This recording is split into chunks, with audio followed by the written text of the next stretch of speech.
ক্রীড়া জগতের প্রতি মেগাস্টার শাকিব খানের ভালোবাসা নতুন কিছু নয়। দেশের অন্যতম জনপ্রিয় এই চিত্রনায়ক একসময় বাংলাদেশের প্রিমিয়ার লিগে বিপিএল একটি ফ্র্যাঞ্চাইজার মালিকও ছিলেন। নিয়মিত ক্রিকেট দেখার পাশাপাশি ফুটবলের প্রতিও রয়েছে তার সমান আগ্রহ।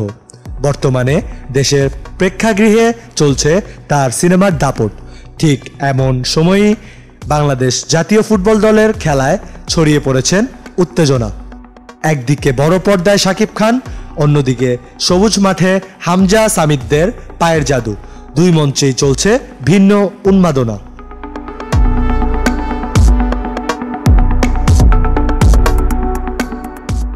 মঙ্গলবার এএফসি এশিয়ান কাপের বাছাই পর্বে ঢাকা জাতীয় স্টেডিয়ামে অনুষ্ঠিত ম্যাচে সিঙ্গাপুরের কাছে 2-1 গোলে হেরে গেছে বাংলাদেশ।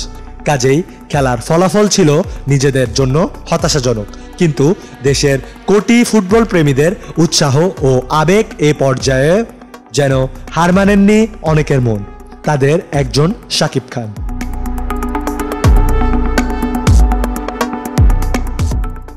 এ নিয়ে ফেসবুক পোস্টে ছবি শেয়ার করে শাকিব খান লিখেছেন, আমরা হয়তো 1 গোলে হেরেছি, কিন্তু খেলেছি হৃদয়, সাহস আর উদ্দীপনা দিয়ে। প্রতিটি ম্যাচই একটি শিক্ষা, প্রতিটি পতনই এগিয়ে যাওয়ার একটি ধাপ। এটা শেষ নয়, এটি মাত্র শুরু। বিশ্বাস রেখো, একদিন উজ্জ্বল দিন আসবেই।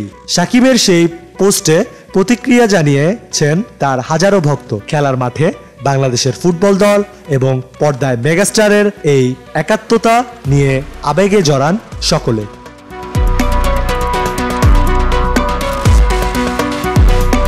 সোহাইউদ্দিন সিরাজ, SBS বাংলা।